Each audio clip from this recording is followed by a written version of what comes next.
பாலும் தெளிதேனும் பாகும் பருப்பும் இவை நாளும் கலந்துனக்கு நான் தருவேன் கோலம் செய் துங்கக் கரிமுகத்து தூமணியே நீ எனக்கு சங்கத்தமிழ் மூன்றும் தா. கடவுளர் டிவி நேயர்கள் அனைவருக்கும் அநேக நமஸ்காரங்கள். சக்தி ஜோதிட குழுவின் சார்பாக அடியேன் சக்தி சுவாமி ஆகிய நானும் டாக்டர் ஹரிஹர சர்மா ஐயா அவர்களும் ஆஸ்ட்ரோ KS ஐயங்கார் அவர்களும் சனி வக்கர பேச்சு பலன்களை பார்ப்பதற்காக வந்திருக்கின்றோம். இப்போ நாம் பார்க்க போகிறது சனி பகவானுடைய வக்ர பலன். சனி பகவான் நின்ற இடத்துலேருந்து 5ஆம் இடத்துல சூரிய பகவான் வர்றது அப்படின்றது சனி வக்ர ஆரம்பம். அது என்ன வக்ரம் அப்படின்னாக்க செயலற்ற தன்மைக்கு வரக்கூடியது அப்படின்னு பேர். அடுத்தது சரி வக்ர நிவர்த்தி எப்போ அப்படின்னு பார்த்தோம்னாக்க சனி பகவான் நின்ற இடத்துலேருந்து சூரிய பகவான் 9ஆம் இடத்திற்கு வரக்கூடியது அப்படின்றத பொறுத்தளவுக்கு சனி வக்ர நிவர்த்தி. அப்போ இந்த வக்ர நிவர்த்திக்கும் வக்ரத்துக்கும் என்னென்ன பலன்கள் கிடைக்க போகுது அப்படின்னு பார்ப்போம். நம்ம பொறுத்தளவுக்கு எப்பொழுதுமே எந்த கிரகத்துக்கும் ஈஸ்வர பட்டம் கொடுத்தது கிடையாது. சனீஸ்வர பகவானுக்கு மட்டும்தான் ஈஸ்வர பட்டம் கொடுத்துருக்குறாங்க. ஏன் அப்படின்னாக்க நியாயவான், சத்தியவான், தர்மவான், ஒவ்வொரு ஜோசியருக்கும் சரி ஒவ்வொரு இவங்களுக்கும் சரி கர்மக்காரகன், நம்ம ஜீவனம் எப்படி போகணும் அப்படின்றத நிர்ணயம் பண்ணுறது சனி பகவான். அப்படியேற்பட்ட சனி பகவான் ஒவ்வொரு ராசிக்கும் என்னென்ன பண்ண போகிறாருன்றதை நம்ம பார்ப்போம். அதுக்கு முன்னாடி பார்த்தா சனியோடைய காரகத்துவம் அப்படின்னு பார்த்தோம்னாக்க கர்மக்காரகன், தொழில்காரகன், அதே போல் ஆயுள்காரகன், இது எல்லாத்தையுமே இந்த சனி பகவானுக்கு உண்டு. அப்போ ஒவ்வொரு ராசிக்கும் சனி பகவான் எந்த இடத்துல இருக்கிறாரோ அந்த இடத்த வச்சு நாம் பலன் சொல்ல போகிறோம். சரி சாமி, வக்ரத்துக்கு என்ன சொல்ல போகிறீங்க அப்படின்னு சொன்னாக்க செயலற்ற தன்மை. இப்போ மேஷ ராசி அப்படின்னு எடுத்தோம்னாக்க 11ஆம் இடத்துல இருக்கார். ஜோதிட சாஸ்திரத்தில் 11ஆம் இடம் அப்படின்றது லாபஸ்தானம். அப்படின்னு பார்க்கும்போது இந்த லாபஸ்தானத்தில் உள்ள கர்மக்காரகனான சனி பகவான் வக்ரகதி ஆகிட்டார். வக்ரகதி ஆகிட்டார்னா செயலற்ற தன்மைக்கு வந்துட்டார் அப்படின்னு நாம் தெரிஞ்சுக்கிறோம். அப்போ இந்த லாபங்கள் குறையக்கூடிய வாய்ப்புகள் உண்டு. ஆனால் அங்கே கூடவும் ராகு இருக்கார், அதனால் அவரும் சனியோட செய்வார். அப்போ இதே மாதிரி ஒவ்வொரு காரங்களுக்கும் உண்டு.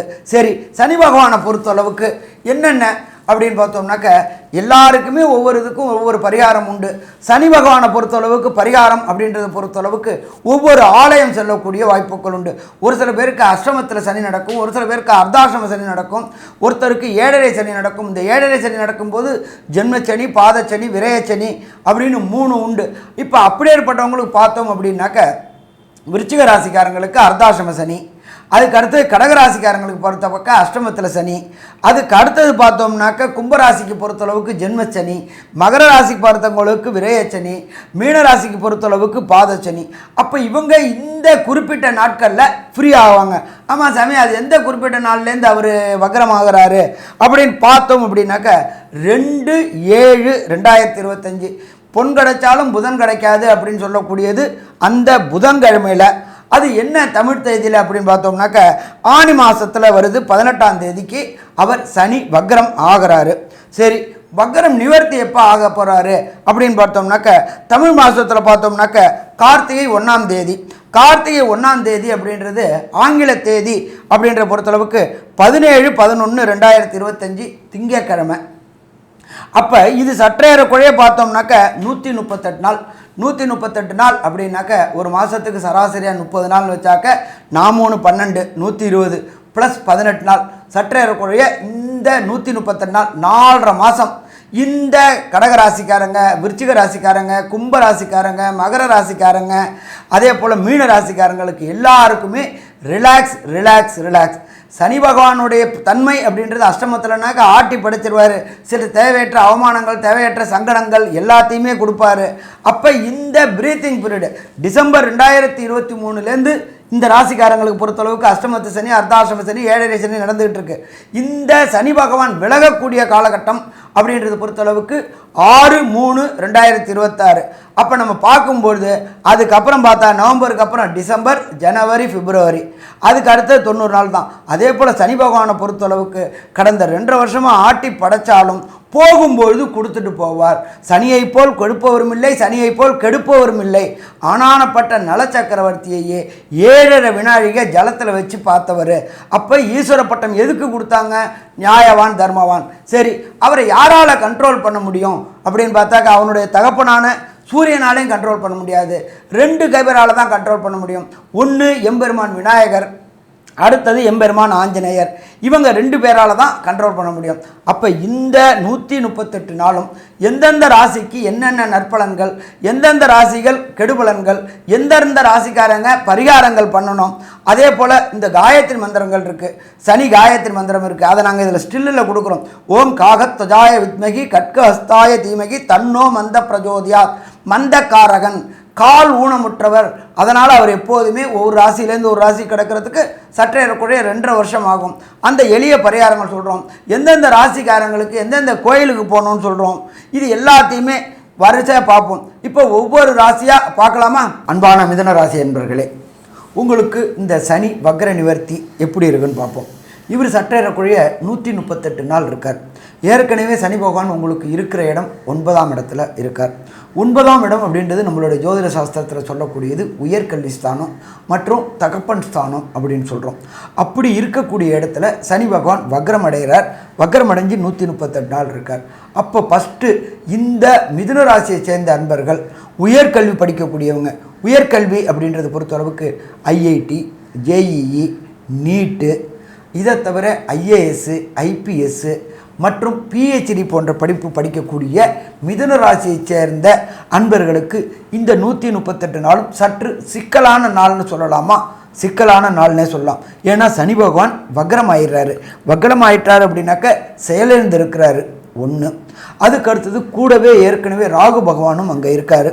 என்ன ஒன்றே ஆறுதல் சொல்லிக்கலாம் அப்படின்னாக்க ஜென்ம குருவாக இருக்கின்ற குரு பகவான் உங்களுடைய மிதுன ராசியில் இருந்துக்கிட்டு அவர் தன்னுடைய விசேஷ பார்வையை செலுத்துறதுனால வரக்கூடிய பிரச்சனைகள், வந்த பிரச்சனைகள் நம்ம இதில் சொல்லுவோம்ல மகாபாரதத்தில் தலைக்கு வந்து தலைப்பாகையோடு போகும் அப்படின்னு ஒரு ஆறுதல் அடைஞ்சிக்கலாம்.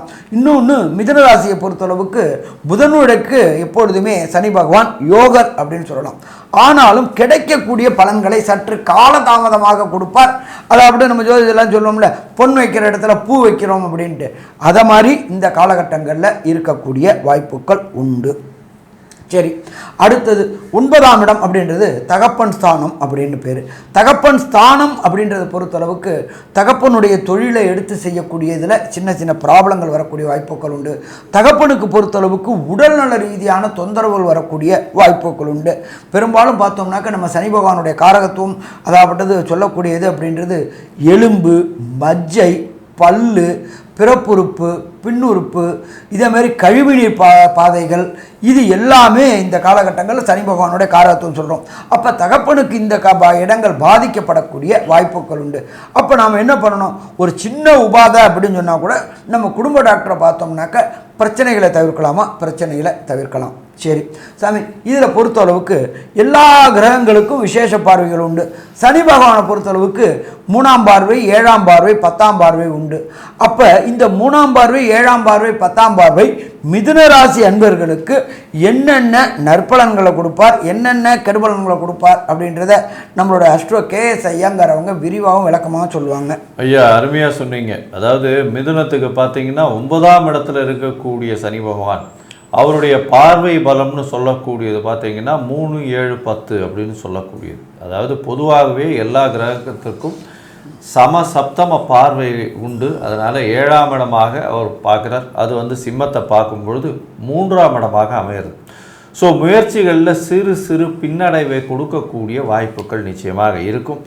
இளைய சகோதர சகோதரிகளோட சிறு சிறு பிரச்சனைகள் இருக்கக்கூடிய வாய்ப்புகள் இருக்கும்.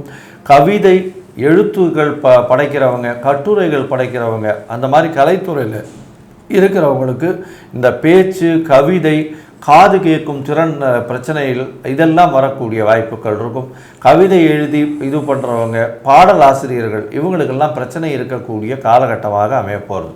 இந்த காலகட்டத்தில் பார்த்தீங்கன்னா உங்களுடைய ராசிக்கு 9ஆம் இடத்துல இருக்கக்கூடிய சனி பகவான் உங்களுடைய ராசியின் 11ஆம் இடத்தையும் பார்க்குறார், 6ஆம் இடத்தையும் பார்க்குறார். இதன் மூலியமாக என்ன ஆகும் அப்படின்னு பார்த்தாலேயானால் வேலை செய்கிற இடத்துல சிறு சிறு பின்னடைவு இருக்கும். எல்லாம் வேலை வந்து ரொம்ப இழுத்துக்கிட்டே போகும். ஒரு காரியம் முடியறது அப்படின்றதே இருக்காது. பிரச்சனைகள் வளர்ந்துக்கிட்டே போகும். அதை தவிர பார்த்தாலேயானால் 11ஆம் இடத்துல போய் சனி பார்க்குறார். 11ஆம் இடத்துல சனி பார்வைப்படுறதுனால கண்டிப்பாக மூத்த சகோதரர்களோட ஒரு நல்ல இணக்கம் இருக்காது. பிரச்சனைகள் வரக்கூடிய வாய்ப்புகள் நிச்சயமாக உண்டு. இரண்டாவது திருமணத்துக்கு பார்த்து கொண்டிருப்பவர்களுக்கு நிச்சயமாக பின்னடைவு இருக்கக்கூடிய வாய்ப்புகள் நிச்சயமாக இருக்குது. தொழிலில் லாபங்கள் சற்று கம்மியாகக்கூடிய வாய்ப்புகள் நிச்சயமாக உண்டு. 11ஆம் இடத்தையும் வந்து சனி பார்க்குறார் அப்படின்னா அந்த இடம் வந்து பிரச்சனைக்கு உண்டான இடமாக வரும். அதுவும் வந்து வக்கரகதியில் வேறு பார்க்குறார். இதனால் பார்த்தாலேன்னா உங்களுக்கு வர வேண்டிய பணம்லாம் வந்து கொஞ்சம் தடைப்பட்டு நிற்கும்.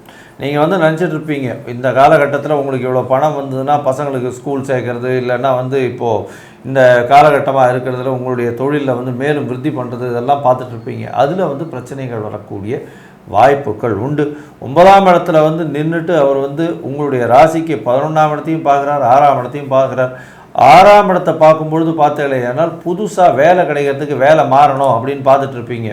கரெக்டாக வந்து ஃபைனல் இன்டர்வியூ வரலும் வரும், அந்த நேரத்தில் தடங்கள் வந்துடும். ஏன்னா சனி பகவான் கரெக்டாக வந்து தடுத்து நிறுத்திடுவார். 6ஆம் இடத்துல சனி பார்க்குறது கண்டிப்பாக புதிய வேலை கிடைக்கக்கூடிய இடம் பிரச்சனை வரும். அதை தவிர பார்த்தீங்கன்னா கடன் வாங்கிறதுக்குன்னு போவீங்க, கடன் வாங்கிறதுக்கு எல்லாம் ரெடியாகி வந்துடும். ஒரு 4 நாள் கழிச்சு வாங்க அப்படின்னு வாங்க. என்னடா விஷயம்னா புதுசாக ஏதாவது வந்து சர்டிஃபிகேட் வரல அப்படின்னு சொல்லிவிடுவாங்க. அது வந்து உங்களுக்கு ஒரு பின்னடைவை கொடுக்கும். அந்த காரியத்தை அந்த நேரத்தில் எடுத்து செய்ய முடியாத அளவுக்கு போராட வேண்டியதாக இருக்கும். போராட்ட குணம் கொஞ்சம் அதிகமாக இருக்கும். போராட வேண்டிய கட்டாயங்களும் அதிகமாக இருக்கக்கூடிய காலகட்டமாக அமைப்போகுது. சரி, இந்த காலகட்டத்தில் வந்து என்னென்ன பரிகாரங்கள் என்ன மாதிரியான செஞ்சோமையானால் இதை கொஞ்சம் தவிர்க்கிறது எப்படி இருக்கும் அப்படின்றத பற்றி ஐயா கிட்ட கேட்போம். மிதுன ராசிக்காரர்களுக்கு 9ஆம் இடத்துல இருக்கக்கூடிய சனி பகவான் இதுவரைக்கும் ரொம்ப நல்லதையே பண்ணிட்டு வந்திருந்தார். இருந்தாலும் அவருடைய வக்ரகதி பலன் வந்து அவ்வளவு சிறப்பாக இல்லைங்கிறத ஐயா 2 பேருமே சொன்னீங்க. இருந்தாலும் அவங்களுக்கு வந்து சில பரிகாரங்கள் செய்கிறதுனால அவங்களுக்கு வந்து அதெல்லாம் ஓரளவு நல்லதை செய்யக்கூடிய மாற்றங்கள் கிடைக்கக்கூடிய வாய்ப்புகள் உண்டு. அதாவது அவங்க வந்து குற்றாலத்தில் இருக்கிற பாதாளீஸ்வரர் கோயில் போகணும். அது ஒரு சனிக்கிழமை அன்னைக்கு போகணும். அங்கே பாதாளீஸ்வரர் கோயிலில் இருக்கிற ஈஸ்வரனை வழிபட்டு அங்கே இருக்கிற சனி பகவானையும் வழிபடணும். தான தர்மங்கள் பண்ணணும். அந்த தான தர்மங்கள் எப்படி உள்ள தான தர்மங்கள் பண்ணணும் அப்படின்னு சொன்னால், ஏழை எளிய மக்களுக்கு அன்னதானமாக தயிர் சாதம், எள் சாதம் இது மாதிரிலாம் செய்து கொடுக்கலாம். அதே போல் இந்த நொடம், அதாவது சனி பகவான் அப்படின்னு சொன்னாலே நுடவன் கிரகம் அப்படின்னு சொல்லுவாங்க. பழைய காலத்தில் இருக்கிறவங்க சொல்கிறதே வந்து நொடவன் கிரகம்னு தான் சொல்லுவாங்க. நொடவன்னா நொண்டின்னு அர்த்தம். ஏன்னா அவருக்கு வந்து கால் ஊனம்.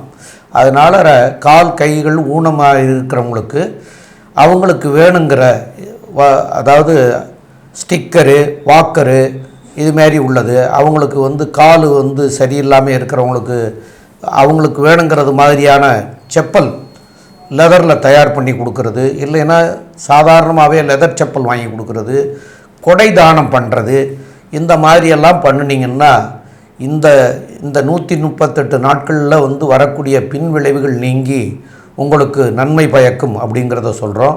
மேலும் உள்ள விவரங்களை பற்றி நம்முடைய ஆஸ்ட்ரோ கேஎஸ் ஐயங்காரவங்க சொல்லுவோம். ஐயா, அற்புதமாக சொன்னீங்க. அதாவது மிதுன ராசியை பொறுத்தவரையிலும் 9ஆம் இடத்தில் இருக்கக்கூடிய சனி பகவான் மூலியமாக தந்தைக்கு மிகப்பெரிய ஒரு சற்று உங்களுடைய தந்தைக்கு வந்து பின்னடைவு ஏற்படக்கூடிய வாய்ப்பு உண்டு. தந்தைக்கும் மகனுக்கும், அதாவது இந்த மிதுன ராசிக்காரர்களுக்கும் அவருடைய தந்தைகளுக்கும் உண்டான விஷயங்களில் பரஸ்பரம் வந்து கொஞ்சம் பிரச்சனை வரக்கூடிய வாய்ப்பு உண்டு. வெளிநாடு போய் படிக்கணும்னு பார்க்குறவாளுக்கு சற்று பின்னடைவு ஏற்படக்கூடிய வாய்ப்புகள் உண்டு. போஸ்ட் கிராஜுவேஷன் அந்த மாதிரியான விஷயங்கள் படிக்கணும் அப்படின்னா நிச்சயமாக பிரச்சனைகள் வரக்கூடிய வாய்ப்புகள் கண்டிப்பாக இருக்கும்.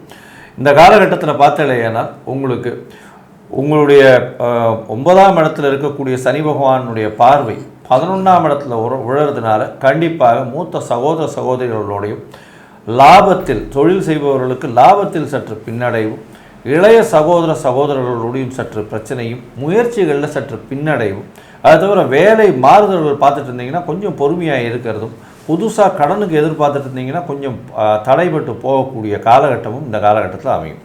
உங்களுக்கு வந்து ஜென்மத்திலேயே குரு வேறு இருக்கார்.